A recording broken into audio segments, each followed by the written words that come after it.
உலகெங்கும் இருக்கும் spiritual tax Tamil நேயர்கள் அனைவருக்கும் ஆஸ்ட்ரோ பூர்ணாவின் அன்பார்ந்த வணக்கங்கள். உங்களை எல்லாரையும் இந்த நலகாலம் நிகழ்ச்சியின் மூலமாக சந்திக்கிறதுல பெருமகிழ்ச்சி அடைகிறேன். இன்னைக்கு நம்ம பார்க்கக்கூடிய சிறப்பு பதிவு குரு பெயர்ச்சி பலன்கள். 2026 ஜூன் மாதம் 2ஆம் தேதி குரு பகவான் மிதுன ராசியிலிருந்து கடக ராசிக்கு உச்சநிலை அடைய போறாரு. கிட்டத்தட்ட 1 வருடங்களுக்கு அந்த குரு பகவான் அந்த கடகராசியில இருப்பார். இன் பிட்வீன் ஸ்டேஜ்ல பாத்தீங்கன்னா உங்களுக்கு அந்த குரு பகவான் அதிசாரம் அடைகிறார். எந்த மாதத்துல குரு பகவான் அதிசாரம் அடைகிறாரு அப்படின்னு கேட்டீங்கன்னா, நவம்பர் மாதத்துல குரு பகவான் அதிசாரம்ன்றது பாத்தீங்கன்னா விரைவாக நகர்ந்து அடுத்த ராசிக்கு போறதுதான் அதிசாரம். அதனால அந்த கடக ராசியிலிருந்து சிம்ம ராசிக்கு அதிசாரம் பெற்று ஜனவரி மாதம் மீண்டும் அதிசார நிவர்த்தி அடைந்து கடகராசிக்கு திரும்பி வர்றாரு. இதனால இந்த வருடத்துல இருக்கக்கூடிய இந்த ஒவ்வொரு ராசி என்பவர்களுக்கும் உண்டான ஜாக்பாட் பலன்கள். ஏன்னா குரு பகவான் அப்படின்றது பாத்தீங்கன்னா நிறைய அதிர்ஷ்டங்களையும் யோகங்களையும் தரக்கூடிய ஒரு கிரகமாக தான் இருக்க போகுது. இது கோச்சார நிலவரப்படி நம்மளுக்கு என்னென்ன மாதிரியான சில அதிர்ஷ்டங்களை ஒவ்வொரு ராசி என்பவர்களுக்கும் கொடுக்க போகுது அப்படின்றத இந்த பதிவுல நம்ம தெளிவா பார்க்க போறோம். இந்த சேனலை முதன்முறையா பாக்குறீங்க அப்படின்னா சப்ஸ்கிரைப் பண்ணிக்கோங்க. பெல் பட்டன்ல ஆல் ஆப்ஷன் சூஸ் பண்ணிக்கோங்க.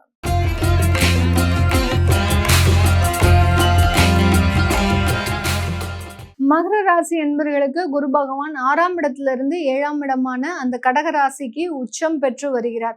இந்த மகர ராசி என்பவர்கள் நிறைய பேர் பாத்தீங்கன்னா இந்த இடத்துல இந்த குருவினுடைய பெயர்ச்சி காலகட்டத்தில இருந்து அதிகப்படியான ஒரு இடமாற்றத்தை அமைப்பதற்குண்டான ஒரு நேரம். உங்களுடைய சொந்த ஊர்ல சொந்த வீட்டுல 10 வருஷமாக இருந்தாலும் இந்த குரு பெயர்ச்சி ஆன உடனே பாத்தீங்கன்னா உங்களுக்கு ஒரு மிகப்பெரிய ஒரு இடமாற்றத்தை கொடுக்கும்.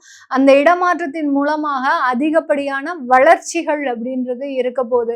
ஒரு இடத்துக்கு போனோம், நம்மளுக்கு நிறைய நல்ல விஷயங்கள் நடந்தது அப்படின்னா அந்த இடம் தான் நம்மளுக்கு மிகப்பெரிய ஒரு அதிர்ஷ்டமான இடமே. அந்த மாதிரியான ஒரு இடத்தை அமைக்கிறதுக்கு உண்டான ஒரு நேரமாக தான் இந்த மகர ராசி என்பவர்களுக்கு இருக்க போகுது. போகக்கூடிய இடத்துல பாத்தீங்கன்னா உங்களுக்கு நிறைய ஒரு வேலை சம்பந்தப்பட்ட வளர்ச்சிகள், வருமான உயர்வு, பதவி உயர்வு, அடுத்து பாத்தீங்கன்னா குடும்பத்துல நல்ல ஒரு சுப நிகழ்ச்சிகள் நடக்கிறதுக்கு உண்டான ஒரு நேரம், குடும்பத்துல இருக்கக்கூடியவர்களுக்கு எந்த விதமான வியாதி தொந்தரவும் இல்லாத ஒரு நேரம்.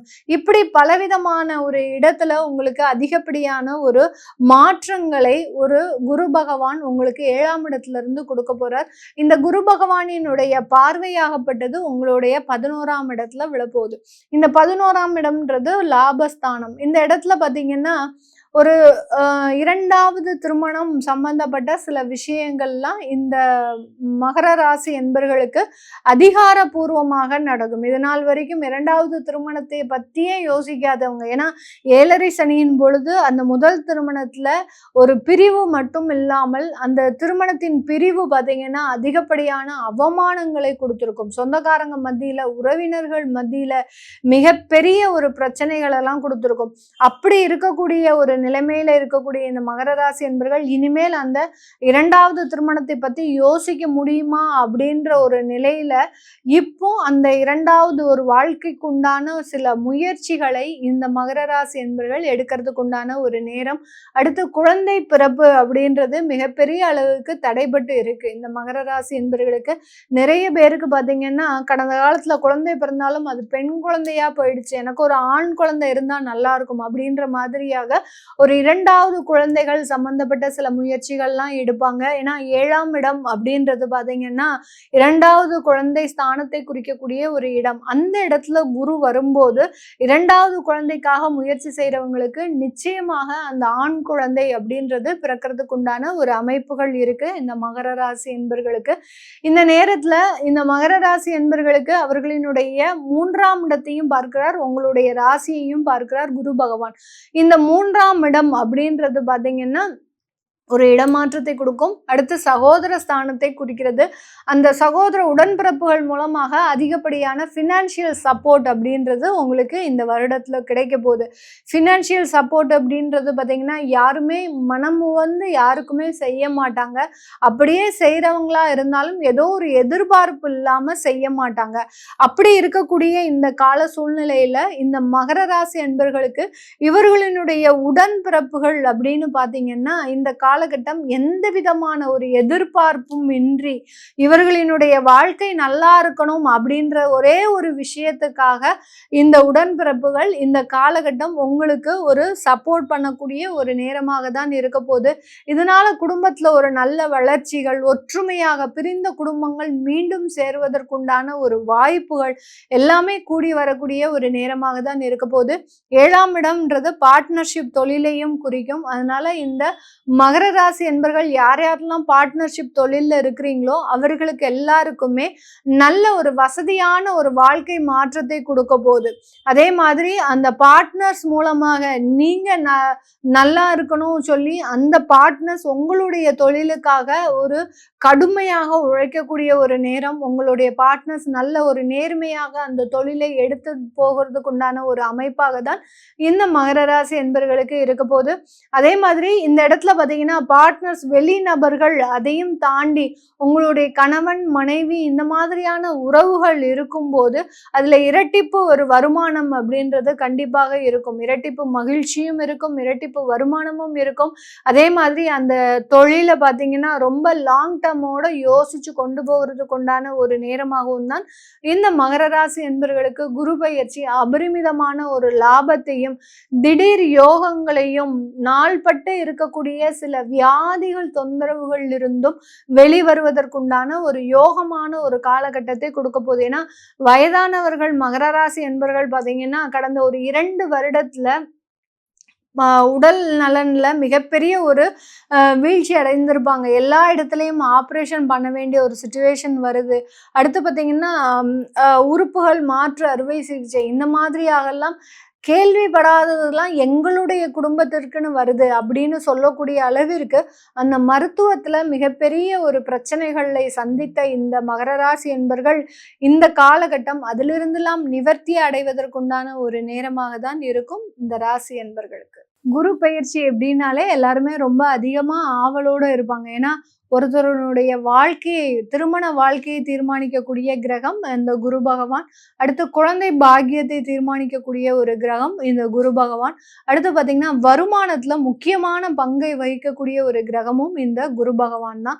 இப்படி 3 விதமான ஒரு அமைப்புகளை பெற்ற இந்த குருவினுடைய பெயர்ச்சி எல்லாருடைய வாழ்க்கையும் ரொம்ப எதிர்பார்ப்போட இருக்கும். அதாவது திருமணம் ஆகாதவர்களுக்கு திருமணம் நடக்குதா, அடுத்து பார்த்தீங்கன்னா குழந்தை பாக்கியமே இல்லாதவர்களுக்கு குழந்தை பாக்கியம் இருக்கா, அடுத்து தொழில் செய்யறவங்க இந்த குரு பயிற்சியை ரொம்ப எதிர்பார்ப்போட இருப்பாங்க. ஏன்னா அவர்களினுடைய முக்கியமான வருமானமே பார்த்தீங்கன்னா இந்த குருவினுடைய பெயர்ச்சியை பொறுத்து தான் இருக்கும். ஏன்னா ஒவ்வொரு வருடத்திலையும் ஒரு பட்ஜெட் போடுறோம் அப்படின்னாலே அது குரு பெயர்ச்சியினுடைய அமைப்பை பொறுத்து தான் இவர்களினுடைய வருமானம் மாறுபடும்.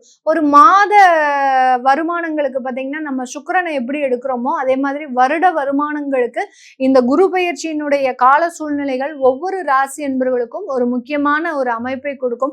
இந்த மாதிரியான ஒரு முக்கியமான ஒரு கிரகம் தான் சுப கிரகம் தான் இந்த குரு பகவான்.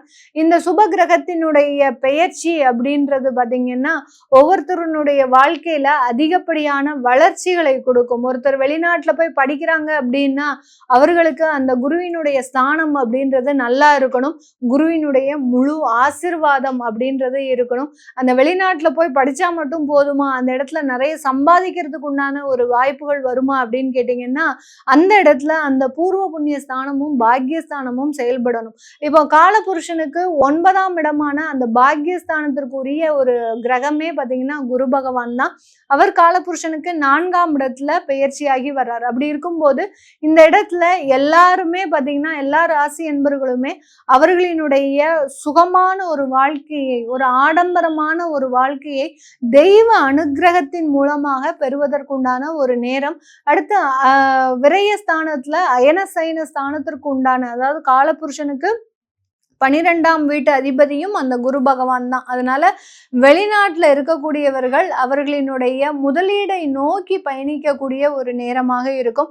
அதிகப்படியா வருமானம் சம்பாதிக்கிறது, பேர் புகழ் பதவி உயர்வு இது எல்லாத்தையுமே அடைவதற்குண்டான ஒரு கால நேரமாக தான் இந்த குரு பெயர்ச்சி காலகட்டம் இருக்க போகுது. இதுவரைக்கும் நம்ம பார்த்த பலன்கள் எல்லாமே இந்த குரு பெயர்ச்சியில இருக்கக்கூடிய ஒரு அதிர்ஷ்டமான ஒரு வாய்ப்புகளையும் ஒரு மாற்றத்தையும் பார்த்திருக்கிறோம். இது எல்லாமே நம்ம கோச்சார நிலவரப்படி பலன்களை பார்த்து கணிச்சு சொல்லியிருக்கிறோம்.